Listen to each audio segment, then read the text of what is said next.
हम तो वंदे मातरम की चर्चा करने आए। मैं सवेरे से बहुत सारे भाषण सुन रही थी उस तरफ से जो वंदे मातरम की जगह वंदे भारत की चर्चा करने को तैयार थे। आप देख लीजिएगा, लोकसभा में भी यही हुआ है, राज्यसभा में भी। मैंने बहुत सारे लोगों को, उनका प्रेम उसी से स्पष्ट हो गया।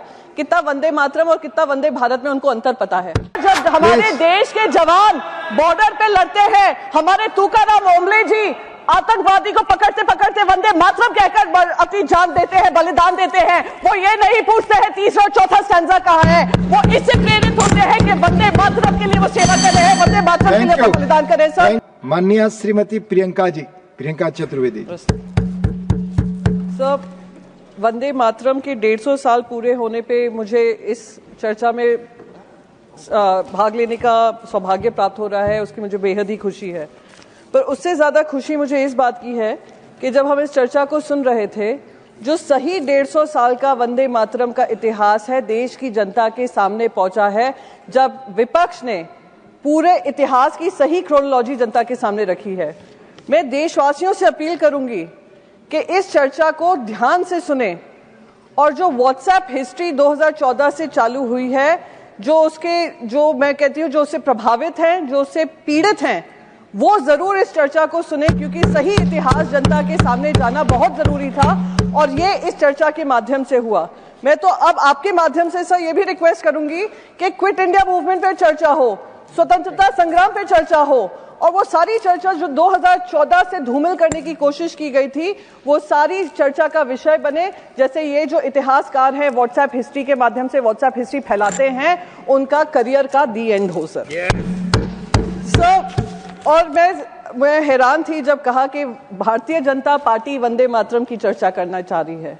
ये वही भारतीय जनता पार्टी, वही सरकार है जिन्होंने ये सेशन शुरू होने से पहले वो नोटिफिकेशन जारी किया था कि यहाँ के कोई भी सांसद वंदे मातरम और जय हिंद वाला नारा नहीं लगा सकते हैं। इससे बड़ा राष्ट्रद्रोह मैं मानती हूँ कुछ और हो ही नहीं सकता। राष्ट्र विरोधी सोच हो ही नहीं सकती। इसलिए हमें मेरी पार्टी के लीडरशिप ने चेयरमैन को लिखा था कि ये नोटिफिकेशन इमीडिएटली विड्रॉ हो। वो और नया नोटिफिकेशन नहीं था, पुराने नोटिफिकेशन जो भी नोटिफिकेशन था फिर से जारी किया गया है। Sir please. हाँ सर, वंदे मातरम, हम तो वंदे मातरम की चर्चा करने आए। मैं सवेरे से बहुत सारे भाषण सुन रही थी उस तरफ से जो वंदे मातरम की जगह वंदे भारत की चर्चा करने को तैयार थे। आप देख लीजिएगा, लोकसभा में भी यही हुआ है, राज्यसभा में भी। मैंने बहुत सारे लोगों को, उनका प्रेम उसी से स्पष्ट हो गया। कितना वंदे मातरम और कितना वंदे भारत में उनको अंतर पता है। सर, तीसरी बात, प्लीज बैठ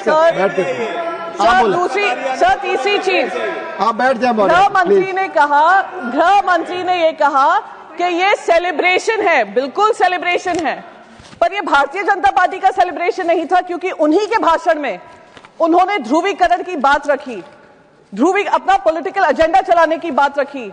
और वही पंडित जवाहरलाल नेहरू जी को लेकर उन्होंने क्या क्या बातें नहीं रखी। कहा विभाजन तब से शुरू हुआ जब से ये 1937 में तीसरा और चौथा स्टैंजा हटाया गया।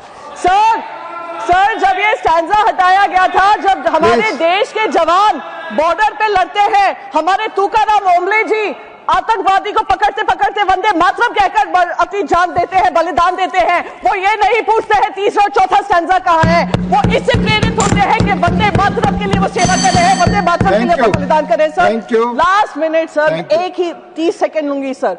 बस मैं यही कहूंगी आपके माध्यम से कि ये जो ध्रुवीकरण वाली राजनीति और पंडित जवाहरलाल नेहरू जी को लेकर उनका धूमिल करने की जो राजनीति हो रही है, उसको समाप्त होना चाहिए। और मेरी जो नेमसेक है लोकसभा में, उन्होंने भी ये मांग रखी है कि नेहरू जी पे चर्चा होनी चाहिए और उसके बाद वंस एंड फॉर ऑल चर्चा समाप्त होना चाहिए।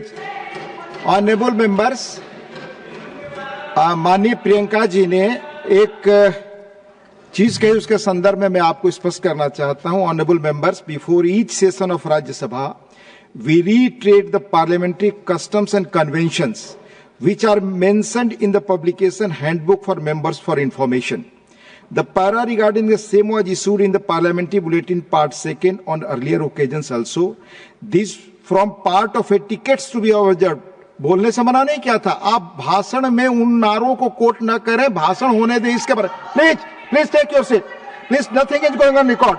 These form part of etiquettes to be observed in the House and impress upon the members to desist from interrupting the speech of another member by shouting slogans. There is no intention to stop any member from singing Vande Mataram to use a phrase as a part of his or her speech. आजादी बाद माननीय speaker की भाषण के दौरान जो लोग ये चीजें करते थे, टिकट्स का पालन नहीं करते थे, उस संदर्भ में ये चीज कही गई थी. That was mentioned. हमसे जुड़े रहने के लिए हमारे YouTube चैनल को सब्सक्राइब करें और नई वीडियो की नोटिफिकेशन के लिए बेल आइकॉन को दबाएं.